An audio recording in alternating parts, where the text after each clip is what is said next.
नमस्कार कृषी मित्रांनो, कृषी रत्न ऍग्रीकल्चरल ऑनलाईन क्लासेसमध्ये मी गणेश पवार आपणा सर्वांचं हार्दिक स्वागत करतो। तर मागच्या लेक्चरमध्ये आपण वेदरिंगची डेफिनेशन आणि first type of the weathering that is physical weathering आणि different factors which are responsible for the physical weathering हे बघितलं होतं। तर आपण आता वळूया सेकंड टाइप कडे, that is chemical weathering. Okay, that is chemical weathering. Okay, बघा आपण डेफिनेशनच्या वेळेस बघितलं होतं what is chemical weathering. Chemical weathering is nothing but the decomposition of the mineral matter or mineral fractions of the rocks. Okay, decomposition of the mineral fractions of the rock, that is nothing but the chemical weathering. So this chemical weathering is more complex in nature as compared to physical weathering. Okay, chemical weathering जे आहे it is more complex in nature. Then chemical weathering involves the alteration or change in the constituent of the rock, that is mineral fraction. याच्यामध्ये mineral fraction जे असते रॉकचं तेच direct change होऊन जाते। Okay, त्याच्यानंतर it is prominent in the humid tropical region. Okay, humid tropical region ज्याच्यामध्ये मॉइश्चरचं प्रमाण सुद्धा आहे आणि उष्णतेचा प्रदेश आहे, उष्णकटिबंधीय थोडक्यात। सो त्या एरियामध्ये किंवा त्या रिजन मध्ये केमिकल वेदरिंग जास्त असते। याचं कारण काय तर बघा, कोणतीही केमिकल रिएक्शन त्याच्यामध्ये वॉटर हा एक मेन फॅक्टर असतो। Okay, all the chemical reactions in the soil are carried out majorly by water. त्याच्यामुळे जसं केमिकल वेदरिंग आहे त्याच्यामुळे ह्युमिड ट्रॉपिकल रिजन मध्ये ते जास्त असते। ओके, आणि जर ते रॉकचं मिनरल फ्रॅक्शन किंवा केमिकल कंपोजिशन चेंज करत आहे, so hence it is closely related to chemical composition of rock. Okay, so this is what we call about chemical weathering. आता आपण केमिकल वेदरिंग मध्ये वेगवेगळ्या ज्या प्रोसेसेस आहेत, ओके, वेगवेगळ्या केमिकल रिएक्शन्स आहेत त्या वन बाय वन बघूया। ओके, सो बघा मित्रांनो, नियर अबाउट 5 ते 6 वेगवेगळ्या केमिकल वेदरिंगच्या रिएक्शन्स आहे किंवा प्रोसेसेस आहे। तर पहिली प्रोसेस जी आहे दॅट इज सोल्युशन। ओके, पहिली आहे solution. Solution is nothing but, solution कसं तयार होते तर बघा आपण 11वी 12वी पण शिकलेलं आहे, solute plus solvent. Okay, solute plus solvent. आता इन केस ऑफ सॉइल और इन केस ऑफ वेदरिंग इथे बघा कसं, तर आपल्याला माहिती आहे water is an universal solvent. काय, water is an universal solvent म्हणजेच काय तर वॉटर मध्ये कोणताही प्रकारचा सोल्यूट ऍड होऊ शकतो, तो डिझॉल्व्ह होऊ शकतो। So that's why water is an universal solvent. आता इन केस ऑफ सॉइल, मग इथे सॉल्व्हंट म्हणून कोण काम करेल तर वॉटर काम करेल, आणि सोल्यूट म्हणून कोण काम करेल तर रॉकचे जे मिनरल फ्रॅक्शन्स जे आहे ते सोल्यूट म्हणून काम करतील। म्हणजे जे मिनरल फ्रॅक्शन्स जे रॉकचे ते त्या वॉटरमध्ये डिझॉल्व्ह होतील आणि त्या रॉकचं जे केमिकल कंपोजिशन आहे ते चेंज होईल, with leading to the formation of new compound which contain one or more minerals. So that's how the first chemical weathering that is solution. Okay, तर बघा आता ही जी वॉटरची जी ऍक्शन आहे to form the solution, okay, it is enhance by dissolved CO2। Enhance म्हणजे त्याची जे सोल्युशनचा जो रेट आहे, रिएक्शनचा जो रेट आहे तो होण्याचा, तो फास्टन केला जातो ड्यू टू डिझॉल्व CO2। त्याच्यानंतर वेगवेगळ्या प्रकारची इनऑर्गॅनिक आणि ऑर्गॅनिक ऍसिड्स यांच्यामुळे या जे रिएक्शनचा रेट आहे तो वाढतो। आता आपण सोल्युशन ही प्रोसेस वेदरिंग साठी कशी रिस्पॉन्सिबल आहे तर आपण वेगवेगळ्या रॉकचं एक्झाम्पल घेऊन बघूया। परत बघा आपण घेतला suppose rock salt. Okay, rock salt घेतला। आता हा जो रॉक सॉल्ट आहे, when it reacted with water, okay, when it get reacted with water, then this chemical composition of rock salt that is NaCl whole compound get dissociate and forming different ions, that is Na+ NCl- म्हणजे काय, तो dissociate झाला बरोबर। आणि water हा बाजूला पडला. ठीक आहे. तर बघा इनिशियल म्हणजे रॉक सॉल्टचा जो केमिकल कंपोजिशन आहे तो इकडे डिसोसिएट झाला म्हणजे चेंज झाला. त्याच्यानंतर दुसरं एक्झाम्पल बघूया. आपल्याला माहिती आहे CO2 सॉइल मधला जो CO2 आहे तो वॉटर सोबत रिॲक्ट झाल्यावर कार्बोनिक ऍसिड तयार होतो.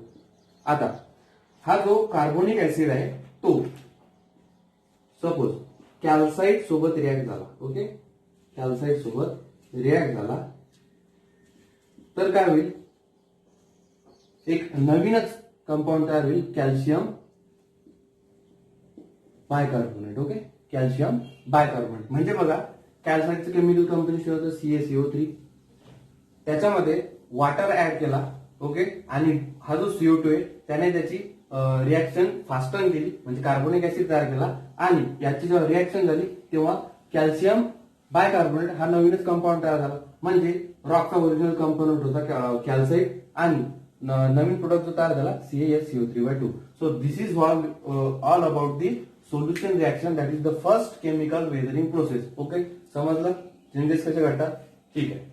आता आपण बघूया second chemical process of weathering that is hydration. Okay, second process is hydration. ठीक आहे. So what is meant by hydration?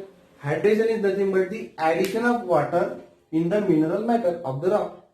जे काही रॉकचे जे मिनरल फ्रॅक्शन्स आहे त्याच्यामध्ये वॉटर ऍड करणे, this is what about the hydration. Okay, तर बघा वॉटर जसं ऍड होतं आपण मागे पण म्हटलं फिजिकल वेदरिंग मध्ये. आता मिनरल फ्रॅक्शन्स मध्ये वॉटर ऍड झालं त्याने काय होईल, तो जो मिनरल आहे तो स्वेल होईल, त्याचं लस्टर लूज करेल आणि तो लूज पडेल. ठीक आहे. आता तर परत तो सॉफ्ट होईल. ओके, सॉफ्ट होईल आणि अल्टिमेटली तो रॉक फ्रॅगमेंट पासून अपार्ट होईल. ओके, आणि त्याचं डिकम्पोजिशन होईल. ठीक आहे. तर बघा आता हायड्रेशनमुळे काय होतं, तर हायड्रेशनमुळे तो जो ओरिजिनल मिनरल असतो त्याच्यामध्ये वॉटर ऍड झाल्यावर एक परत नवीनच कंपाऊंड तयार होतो. So this is the second process that is chemical weathering. आपण एक्झाम्पल बघूया. बघा इथे एक्झाम्पल घेतलं आपण सपोज हेमॅटाइट. ओके, हेमॅटाइटची रिॲक्शन घेतली आपण वॉटर सोबत. 3 molecules of water are added in case of in presence of CO2. Okay, because this dissolves CO2 enhances the reaction in the soil. It turns into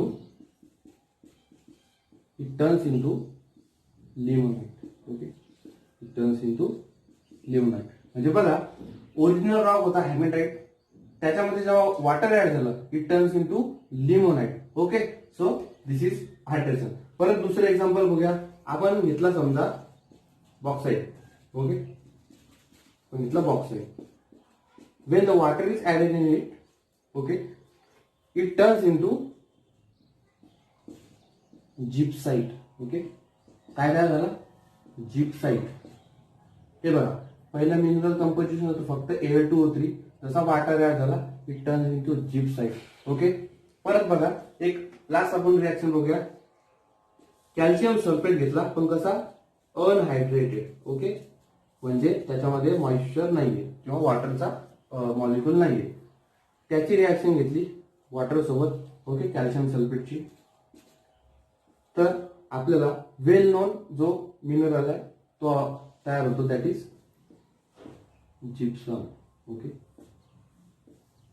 so बघा gypsum कसं तयार झाला due to the process of hydration. म्हणजेच काय, तर calcium सल्फेटमध्ये water molecule anhydrated calcium सल्फेटमध्ये water molecule add झाला, जिप्सम तयार झाला.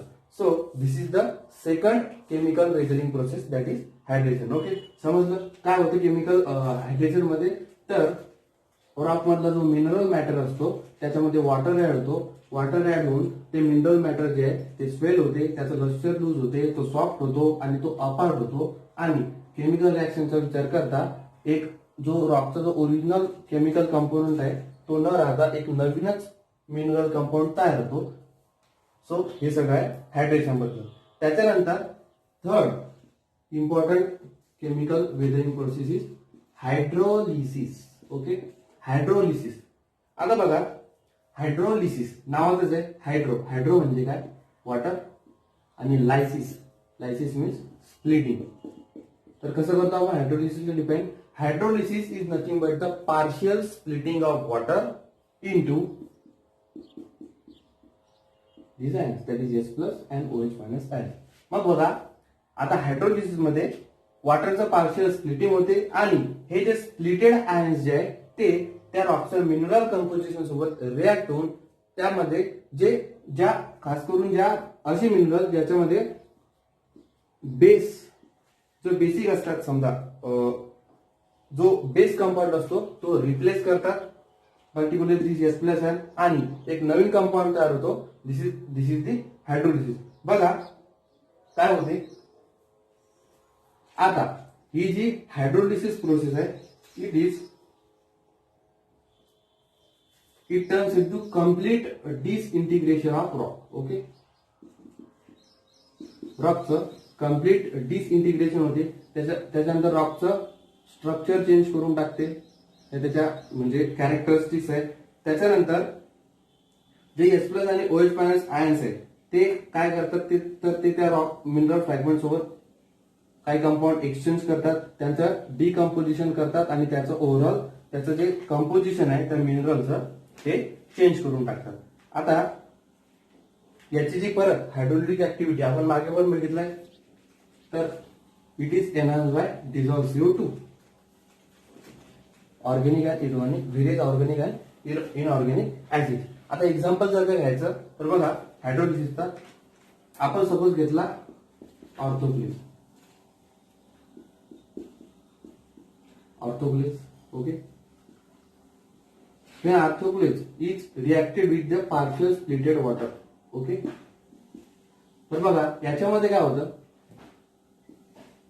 हा जो ऑर्थोक्लेज मधला पोटॅशियम आयन आहे, म्हणजे हा जो बेसिक आयन आहे, it is replace by this H plus ion. मग पुढचं स्ट्रक्चर काय तयार होते, AlSi3O8. Okay, so plus calcium hydroxide हा बाहेर पडला. ठीक आहे. आता हा जो ऍसिड सिलिकेट क्ले आहे, याला म्हणतो, या स्ट्रक्चरला म्हणतो आपण ऍसिड सिलिकेट क्ले. हा जो ऍसिड सिलिकेट क्ले आहे, when this acid silicate clay again undergoes addition of this partial splitted water, then it turns into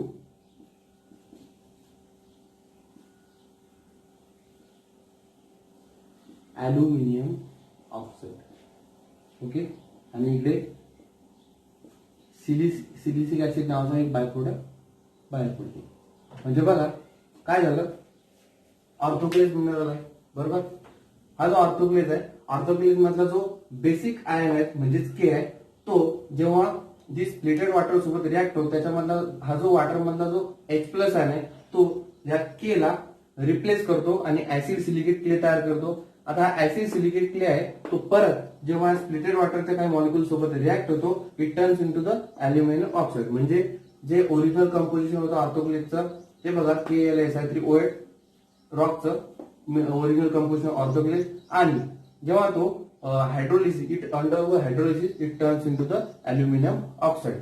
so अशा प्रकारे हायड्रोलिसिस प्रोसेस वर्क करते, which contribute to the chemical weathering of rocks. Okay, तर ही तिसरी जी process आहे chemical वेदरिंगची. काय होते तर जे बेस आयन जो आहे मिनरल मधला तो पार्शियल स्प्लिटेड वॉटर रिप्लेस करून नवीन कंपाऊंड तयार करते. त्याच्यानंतर ज्या ऑक्सिडेशन, चौथी प्रोसेस आहे ऑक्सिडेशन आणि पाचवी प्रोसेस आहे रिडक्शन. ओके, आता ह्या दोन्ही प्रोसेस ज्या आहेत त्या बिलकुल एकमेकांना अपोजिट आहेत. कशा तर बघा, ऑक्सिडेशन म्हणजे काय तर एक तर ऍडिशन ऑफ ऑक्सिजन किंवा lose of losing of hydrogen. Okay, तर बघा काय तर एक तर ऍडिशन ऑफ ऑक्सिजन किंवा लुझिंग ऑफ हायड्रोजन. आणि रिडक्शन काय, reduction is losing of oxygen और ऍडिशन ऑफ हायड्रोजन. ओके, आलं लक्षात.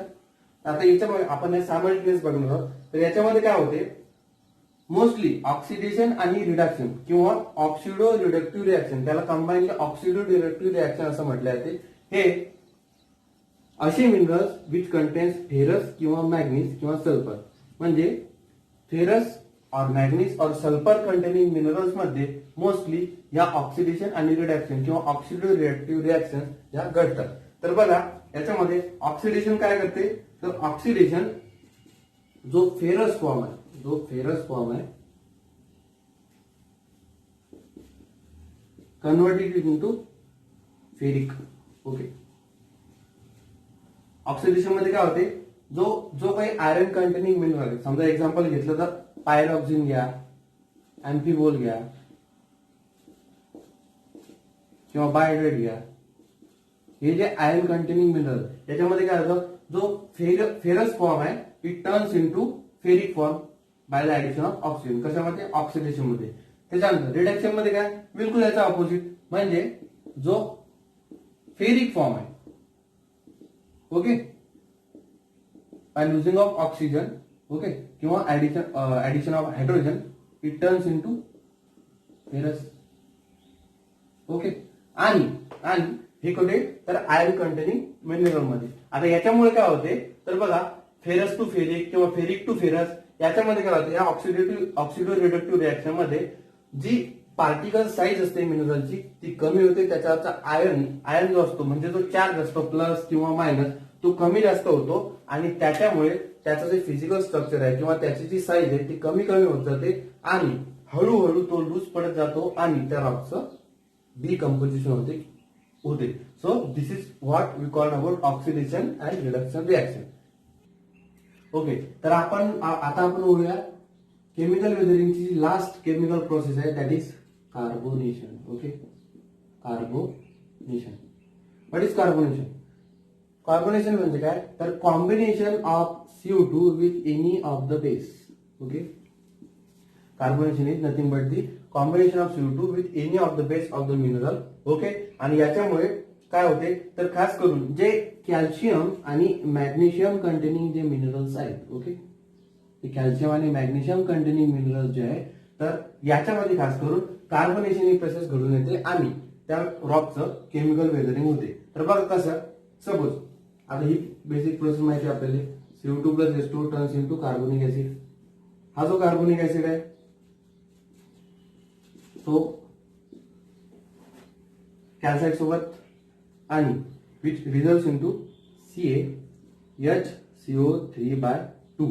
ठीक आहे, म्हणजे काय, नवीन प्रोडक्ट तयार झाला. आता बघा CaCO3 मधला हा जो कॅल्शियम आहे तो H2CO3 सोबत रिॲक्ट होऊन तिथे एक नवीन कंपाऊंड तयार झाला, दॅट इज कॅल्शियम बायकार्बोनेट. आणि याच्यामुळे काय झालं, त्या ज्या रॉक मधला मिनरल मॅटर आहे त्यातला जो कॅल्शियम आहे तो कार्बोनिक ऍसिड सोबत कंबाईन होऊन हा जो नवीन कंपाऊंड तयार झाला. त्याच्यामुळे आता बघा कॅल्शियम आणि मॅग्नेशियम हे मोस्ट ऑफ ऑल एलिमेंट जे आहे मिनरल मॅटर मधले ते रॉक मध्ये सिमेंटिंग एजंट म्हणून काम करतात. ओके, सिमेंटिंग एजंट्स म्हणजेच काय, तर ते रॉकचे जे स्ट्रक्चर आहे ते कॉन्क्रीट बनवतात. मग आता जर का याच्यामधला जो कॅल्शियम, हा जो कॅल्शियम आहे तोच जर का कार्बोनिक ऍसिड सोबत रिॲक्ट होऊन निघून गेला तर मग काय, तर रॉक जो आहे त्याचं सिमेंटिंग मटेरियल निघून जाते आणि तो पडतो लूज. आणि लूज पडला म्हणजे तो अनकन्सोलिडेटेड मास ऑफ रॉक तयार होतो आणि जो अनकन्सोलिडेटेड रॉक आहे तो ग्रॅज्युअली वेदर होतो. ओके, आणि त्याची फर्दर प्रोसेस काय, it turns into the soil after the various process of soil forming processes. So this is all about the various chemical processes regarding the weathering of rock. Okay, thank you.